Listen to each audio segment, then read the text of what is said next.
Queridos, estou muito grato a Deus por mais uma vez estar neste santuário, para reunido com a igreja estarmos louvando e adorando o nome do nosso Deus.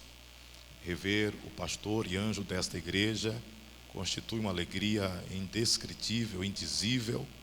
Eu sou muito grato a Deus por essa oportunidade. Rever alguns ministros, amigos, companheiros, como o pastor Cícero, que está aqui também conosco, é um prazer. Abramos nossas Bíblias no Evangelho escrito por Marcos, capítulo de número 14.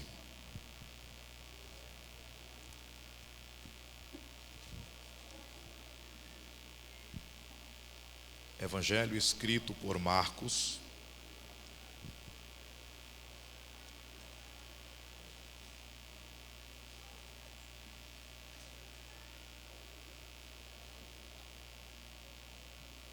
capítulo de número 14, versículos 26, 32 e depois o versículo 35. Antes de ler, eu queria apresentar aos irmãos, estou com alguns exemplares da nossa Bíblia Sagrada. Temos aqui exemplares femininos, masculinos, e este trabalho que nós apresentamos é com o propósito de levantarmos recurso para um trabalho missionário que realizo no sertão nordestino. Vemos realizando cruzadas evangelísticas, todavia, esse ano, por conta da pandemia, tivemos que dar um pause. Todavia, estamos realizando um trabalho social. Agora há pouco, por exemplo, nós tivemos realizando um trabalho com crianças carentes da zona rural do sertão pernambucano. E agora, no próximo mês, queremos fazer um Natal social, abençoando muitas famílias. Aqueles que estiverem adquirindo os livros, as Bíblias, estarão nos dando uma possibilidade de dar continuidade a este projeto. Amém, igreja? Marcos capítulo 14, versículos 26, 32 e depois a primeira parte do versículo 35, diz a palavra de Deus. E tendo cantado o hino, saíram para o Monte das Oliveiras. Versículo 32. E foram a um lugar chamado Getsêmani, e disse aos seus discípulos: assentai-vos aqui, enquanto eu oro. A primeira parte do versículo de número 35 diz: e tendo ido um pouco mais adiante. Glória a Deus. Meus irmãos, nós estamos diante de um evangelho salvífico. Este livro fora escrito por um homem chamado Marcos. Ele não era um dos apóstolos, mas teve a oportunidade de estar ao lado do apóstolo Pedro e ouvir dele os relatos concernente à trajetória ministerial de nosso Senhor e Salvador Jesus Cristo. O evangelho escrito por Marcos, na cronologia bíblica, fora o primeiro livro a ser escrito. Este livro tem cerca de 16 capítulos, 678 versículos. O capítulo de número 14 narra para nós a ocasião em que Jesus esteve no cenáculo com os seus 12 discípulos. Este capítulo é paralelo ao capítulo de número 13 do evangelho escrito pelo apóstolo João. Também é paralelo ao capítulo 26 do evangelho escrito por Mateus. E também paralelo ao capítulo 22, escrito pelo doutor Lucas. Todavia, entre os 4 evangelistas, o apóstolo João vai trazer alguns detalhes acerca dos fatos que transcorreram no momento em que Jesus esteve com os discípulos no cenáculo. Em primeiro lugar, no capítulo 13 do evangelho escrito por João, ele narra a ocasião em que Jesus pediu uma bacia com água, pediu uma toalha cingindo os seus lombos, se curvou diante dos pés dos seus discípulos e lavou os pés de cada um deles. Ao chegar próximo a Pedro, Pedro cogitou a possibilidade de ver o seu mestre curvado aos seus pés, tomando a atribuição do menor escravo de uma família. E disse: Senhor, eu não sou digno de que lave os meus pés. Jesus disse: se não posso lavar os teus pés, não és digno de mim. E Pedro, respondendo, falou: então não lava apenas os meus pés, mas me lava por inteiro. E Jesus disse: vós já estáis limpo pela palavra que eu vos tenho anunciado. Jesus percebeu no cenáculo que os discípulos estavam com um semblante apático, Outrora ele havia comunicado aos mesmos que teria que ascender aos céus, e percebendo notória a tristeza, destacou a maior promessa de todos os tempos no capítulo 14, registrado por João, quando disse aos discípulos: não se turbe os vossos corações, credes em Deus, credes também em mim. Na casa de meu pai há muitas moradas, se não fosse assim eu vou-lo teria dito, vou preparar lugar, e quando eu for e vos preparar lugar, voltarei outra vez, e vos levarei comigo, para que onde eu esteja, estejais vós também. O capítulo 15 do Evangelho escrito por João vai tratar sobre a importância da unidade da igreja. Jesus irá asseverar sobre a importância do amor, da comunhão. Ele também vai destacar sobre as perseguições no capítulo 16. Todavia, quando ele se depara ao capítulo 17, a Bíblia cita que Jesus para de falar com os discípulos. Ele olha para os céus e ele inicia uma oração. Os teólogos chamam esta oração de oração sacerdotal. Na verdade, é um breve resumo, é um apurado que Jesus está entregando ao Pai. E ele inicia esta oração dizendo: Pai, é chegada a hora. A palavra pai no original grego que Jesus utilizou é a palavra pater, que dá a designação de um cabeça de um clã, um líder.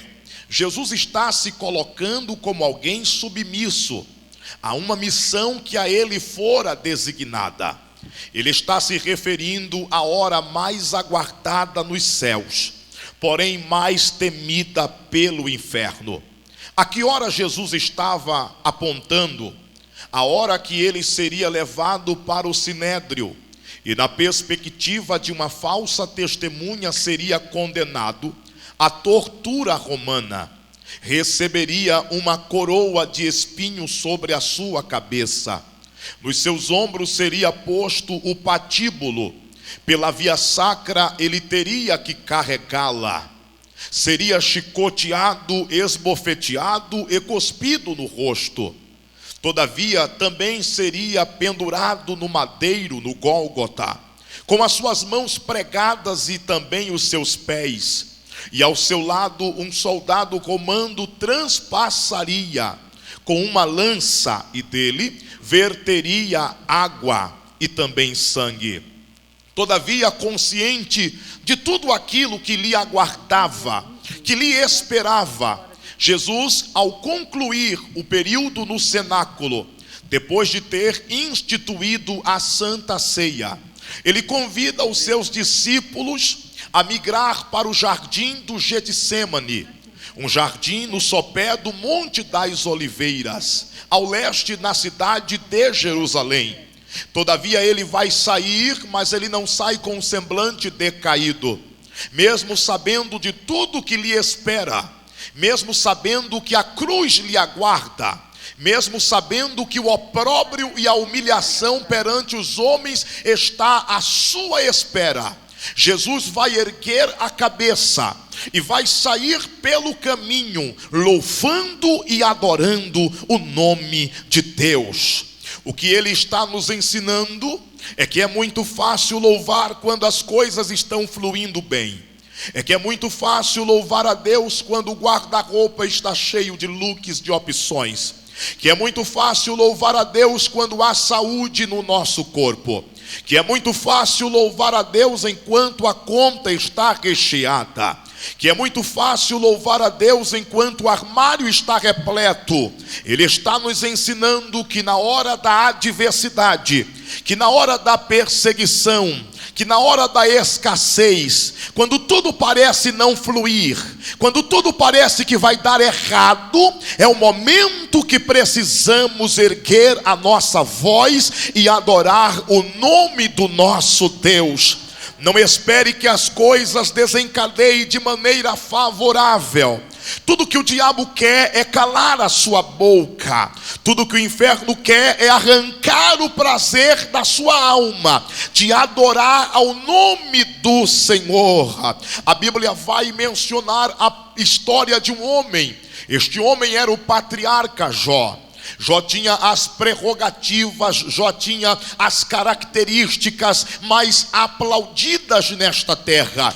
O próprio Deus fez menção do seu nome e disse a Satanás que ele era um homem temente, sincero, justo e se desviava do mal. Todavia, Deus permitiu que o diabo arrancasse tudo de Jó. E quando Jó perdera absolutamente todo o seu patrimônio e viu descambar a saúde, e restou apenas um pedaço de telha para coçar as suas chagas, o diabo ficou na expectativa que Jó iria desistir da vida, que Jó iria murmurar, que Jó iria amaldiçoar a sua existência. Mas nesse exato momento em que a sua esposa se apresenta para ele e diz: nega este Deus, amaldiçoa este Deus e morre, Jó ergue a sua voz e em louvor e adoração a Deus celebra, adorando ao nome do Senhor, dizendo: Deus me deu, Deus tomou, bendito seja o nome do Senhor. Deus está nos ensinando que a luta não é o momento para a murmuração, que a luta não é o momento para a desistência. Se as coisas estão dando errado, se as coisas não estão fluindo na sua vida, apenas abra a sua boca e louve o nome do Senhor, porque enquanto você louva, Deus desencadeia milagres, Deus abre portas que estão fechadas, Deus derriba as muralhas, Deus destrona homens que estão em cima, coloca embaixo, mas a vitória Ele entrega àqueles que são fiéis ao seu nome. Glória! Jesus Cristo está saindo do cenáculo e Ele vai até o Getsêmani. Jesus tem objetivo. Jesus, todas as vezes que esteve em Jerusalém, Ele permitiu que a sua agenda lhe possibilitasse a oportunidade de migrar para o jardim do Getsêmani. E o propósito, o afã de Jesus era de poder passar o momento a sós com o Pai, pois Jesus dedicou o seu tempo à oração. A oração não era algo esporádico na vida de Jesus. Sempre que possível, sempre que ele via a possibilidade, ele se retirava do meio da multidão e ia a sós conversar com o Pai. Jesus orou em todos os aspectos e em todos os momentos da sua vida. A Bíblia vai mencionar para nós em Lucas 3:21.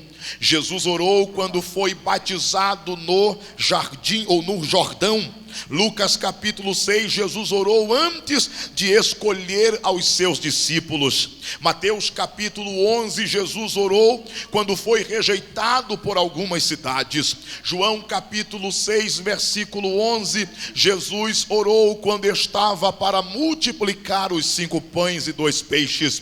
João capítulo 11, Jesus orou antes de ressuscitar a Lázaro, um homem que estava morto por 4 dias. Mateus capítulo 14, Jesus orou antes de andar sobre as águas. João capítulo 17, Jesus orou no culto de Santa Ceia. Marcos capítulo 14, versículo 32, Jesus orou no momento da sua angústia quando estava no Getsêmani. Marcos capítulo 15, Jesus orou quando já estava pendurado na cruz do madeiro. E Paulo, escrevendo aos Romanos capítulo 8, versículo 34, diz que até esse exato momento ele está à destra de Deus, orando e intercedendo pela igreja. Jesus sempre dedicou momentos à oração. Isso tanto prova que os discípulos, quando estavam certo dia atravessando o mar da Galileia, no principiar de seu ministério na terra, observaram quando as ondas incapeláveis vieram contra a embarcação, e perceberam quando Jesus se levantou e verbalizou palavras que condicionou a natureza a se submeter ao comando da sua voz. Ele aquietou o vento, ele acalmou a tempestade, e depois disso os discípulos boquiabertos indagaram uns aos outros, dizendo: quem é este que até o vento e o mar lhe obedecem? Depois disso os discípulos passaram a averiguar o que era o segredo do ministério de Jesus, porque por onde ele passava, coisas extraordinárias aconteciam. Os leprosos eram purificados, os cegos enxergavam, os coxos andavam, e até os mortos eram por ele ressuscitados. O pão era multiplicado e alimentava mais de 10.000 pessoas. Ele andava sobre o mar e ninguém tinha uma explicação lógica, racional para identificar o segredo do seu ministério. Todavia, um certo dia, os discípulos perceberam, quando Jesus se levantou bem cedo, querendo se esquivar do meio da multidão para ir a um lugar deserto orar, e os discípulos pediram para acompanhá-lo. Eles já sabiam que ele iria fazer algo que não costumava fazer perante os seus discípulos, era algo só de intimidade. Então, dessa vez, eles se habilitam a acompanhar o mestre, e quando eles chegam no lugar deserto, eles veem Jesus se ajoelhando, dobrando os joelhos para orar ao Pai. E isto já era algo estranho, porque os judeus tinham a prática de orar de pé, elevando os olhos para os céus, mas Jesus vai quebrar o protocolo, vai dobrar os joelhos e vai orar ao Pai. Carta aos Hebreus capítulo 5 versículo 7 descreve que as suas orações eram frenéticas. Ele gritava, ele suplicava, ele derramava lágrimas, e o Pai ouvia a sua oração. Quando Jesus terminou de orar, os discípulos chegaram até ele e disseram: mestre, nos ensina a orar. Eles não pediram a arte da prédica, a arte da oratória, não pediram ao antídoto para curar os enfermos. Eles entenderam que o ministério, para progredir, para crescer, para alavancar, depende de uma vida de intimidade, de comunhão, de relacionamento com aquele que chamou para fazer a obra. Jesus entrou no Getsemane com um propósito: orar. Diga assim: Jesus entrou com um propósito. Queria pedir a tecladista, por favor, faz um fundo musical. Jesus entrou no Getsemane com finalidade. Ele não entrou para perder tempo. Ele não entrou para olhar as azeitonas penduradas nas oliveiras. Jesus entrou no Getsemane porque ele sabia o que lhe aguardava mais adiante. O maior problema de muitos de nós é que no ambiente bafejado pela presença de Deus, infelizmente existem pessoas que adentraram por essas portas, mas entraram sem propósito, entraram sem finalidade. Tem aqueles que chegam a este santuário com um afã de um clube social, apenas para comparecer, para ver o que vai acontecer. Há outros que sem objetivo entram para olhar a roupa do pregador, para olhar o vestido da cantora, da irmã. Todavia, Jesus entrou com propósito. E é uma coisa linda, pastor Márcio, quando o crente entra com propósito no santuário, porque desde o princípio ele começa a se declinar diante da presença de Deus. Os hinos da harpa cristã vai sendo entoado, e ele já sente o desejo de falar em línguas estranhas. Ele não está preocupado preocupado com os resultados que está acontecendo ou sendo contabilizado lá fora de quem ganhou ou quem perdeu. Quem entra com propósito está no afã de sentir o abraço do Espírito Santo. E aquele que vem à presença de Jesus com finalidade nunca regressará vazio. Deixa eu liberar uma palavra de Deus para o teu coração. Hoje Deus te trouxe a este ambiente para dizer: estreite o relacionamento comigo. Eu tenho propósitos grandes na tua vida. Este problema, esta perseguição, esta luta não pode te brecar. Compreenda que foi eu que te chamei. Segue avante, porque eu te guio no meio do monturo.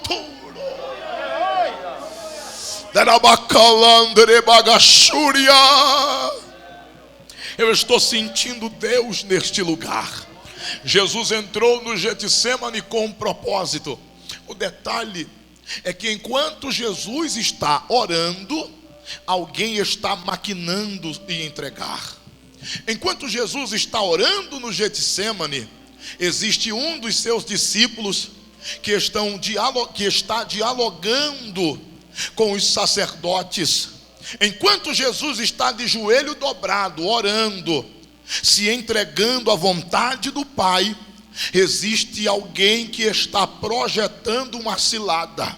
E é mesmo assim, você se dedica, você se empenha, você se entrega, você se anula dos seus desejos para fazer a vontade de Deus. Satanás não gosta disso. Ele levanta alguém à tua diagonal direita, ele levanta alguém à tua diagonal esquerda para tentar te parar. Mas escute, Jesus sabia o que Judas estava fazendo, e mesmo assim ele não parou de louvar, e mesmo assim ele não parou de orar.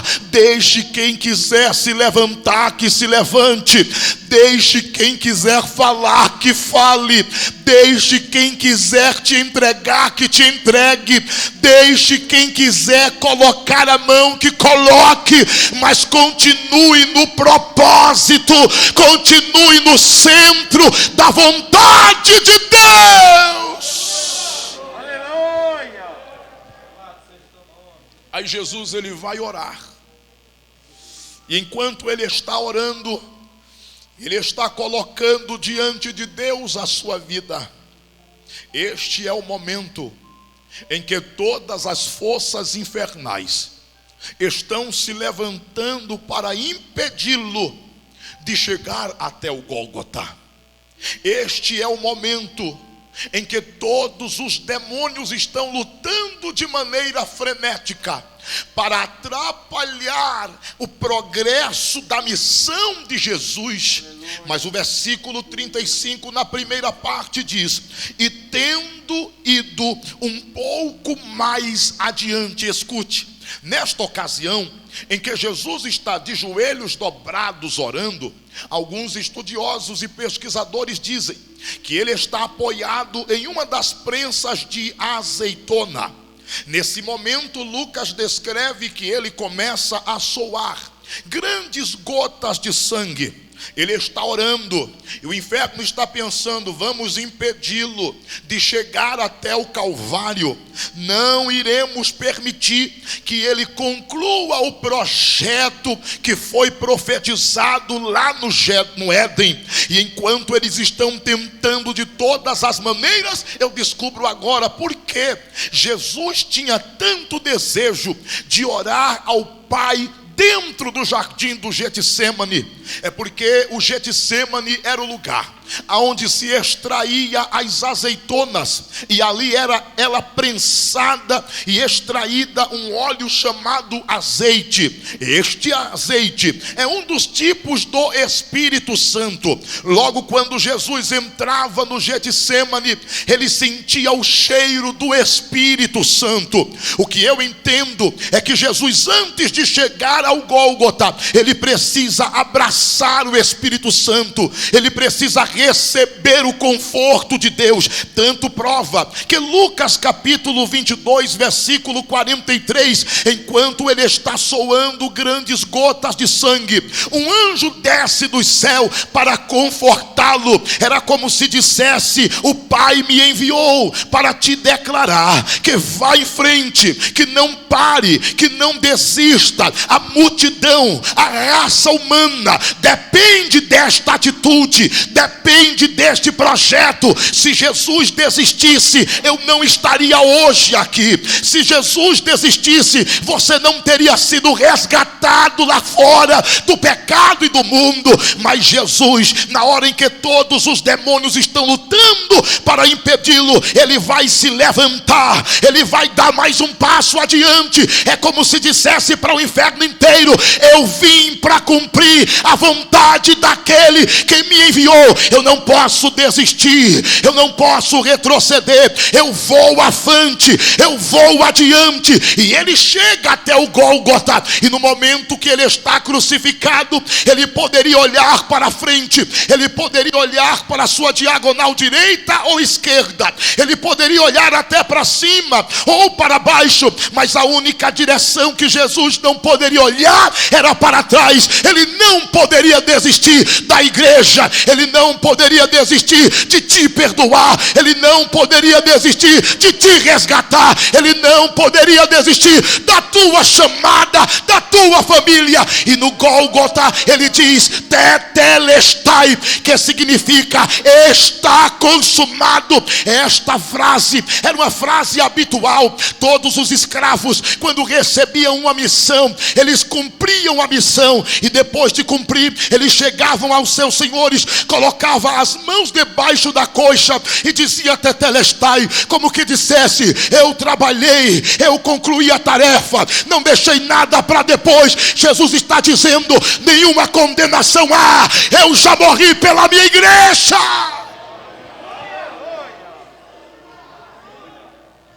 Aleluia. Aramakalama, mi maior, por favor. Aramacalamanderebarachuria, mi maior.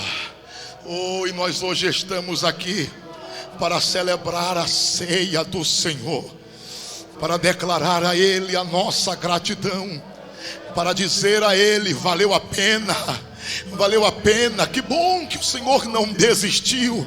Ele morreu para que você tenha perdão, Ele morreu para que você tenha vida, Ele morreu para que hoje estejamos libertos de toda condenação. Nada pode nos separar do amor de Cristo Jesus, nem a prova, nem a escassez, nem a nudez, nem os principados, nem as potestades. Nada pode te arrancar. Olha que o diabo fez de tudo esse mês inteiro para você não poder cercar a mesa do Senhor, para você se sentir indigno na hora de pegar o pão. Mas Jesus está dizendo: pode comer no pão, pode beber no cálice, porque eu já paguei o preço, está consumado.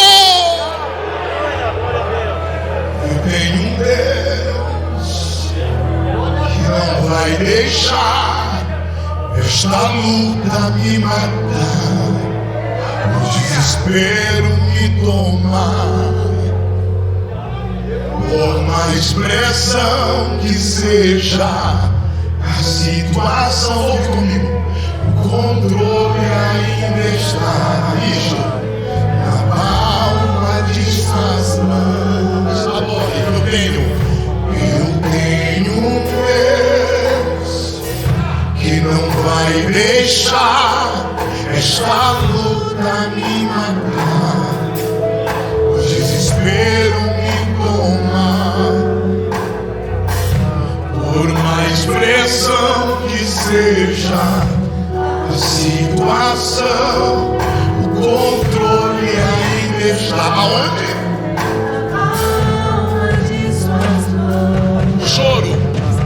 O choro dura uma noite, mas a alegria ela vem pela manhã. Eu creio, eu creio. O choro dura uma noite, noite, mas a alegria, ela vem pela manhã. Eu creio. Agora bem forte, bem forte. Ainda que a figueira não e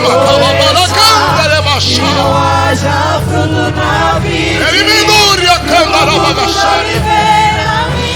todavia me alegrarei, todavia me alegrarei. Oh, aleluia! Você chegou. Ainda que a figueira não floresça e não haja fruto na videira, e o produto não venha a mina, todavia me alegrarei, todavia me alegrarei, todavia me alegrarei. Só declaro agora. Feche os olhos onde você está. Sentado mesmo. Enquanto eu oro, ministro uma oração, o Espírito Santo está ministrando ao teu coração agora. Oh Pai, neste momento, Senhor, eu te agradeço pela tua presença nesta casa. Eu te louvo porque diante de tantas lutas o teu servo chegou, a tua serva chegou. Foram tantas pelejas para que ela hoje não estivesse neste culto tão célebre, no culto mais importante da igreja. Tantas propostas do inferno,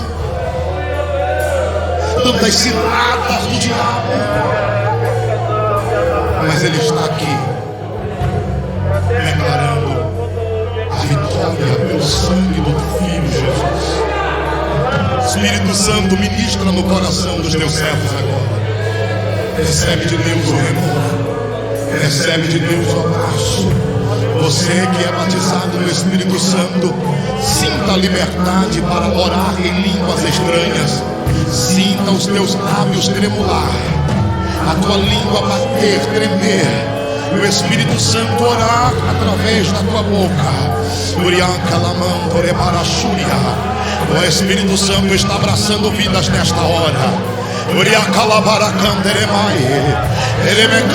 Você chegou se arrastando, mas chegou sobre Topicão, mas chegou. O Espírito Santo te conduziu a esta casa e te abraça nesta hora. Recebe de Deus, recebe do Pai, aonde você estiver. Recebe da galeria, recebe a graça, recebe agora a força, recebe agora a unção. Recebe agora. Que a figueira não floresça e não haja fruto na vide, e o produto não lhe venha a mina, todavia me alegrarei, todavia me alegrarei, todavia me alegrarei.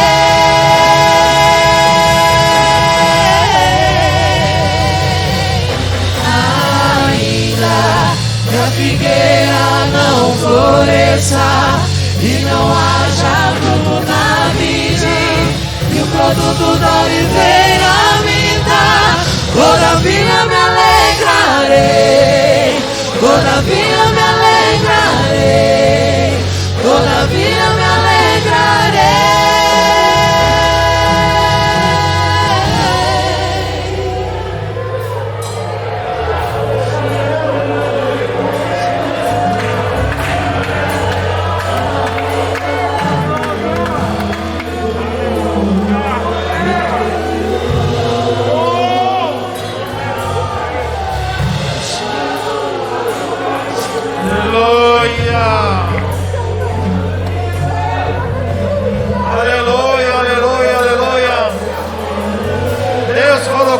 Nesta noite, aleluia.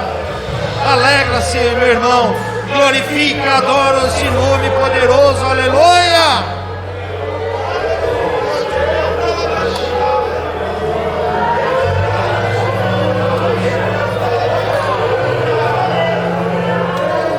Apesar dos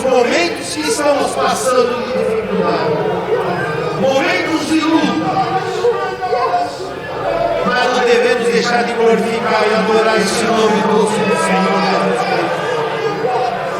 Abre seu coração e deixa o Espírito Santo agir. Oh, glória a Deus, Ele está aqui falando nesta noite conosco. Bendito seja o nome do Senhor Jesus Cristo, aleluia. Amém, igreja? Uma salva de palmas para Jesus. Se alegra no Senhor. Aleluia. Palavra maravilhosa nesta noite. Deus usou seu servo para falar com sua amada igreja hoje. Irmãos, a igreja não pode parar. Ela tem que continuar. Ela tem que continuar marchando. Aleluia. Até o dia que Ele vier buscar a sua noiva. Aleluia. Nós devemos continuar marchando e servindo ao Senhor.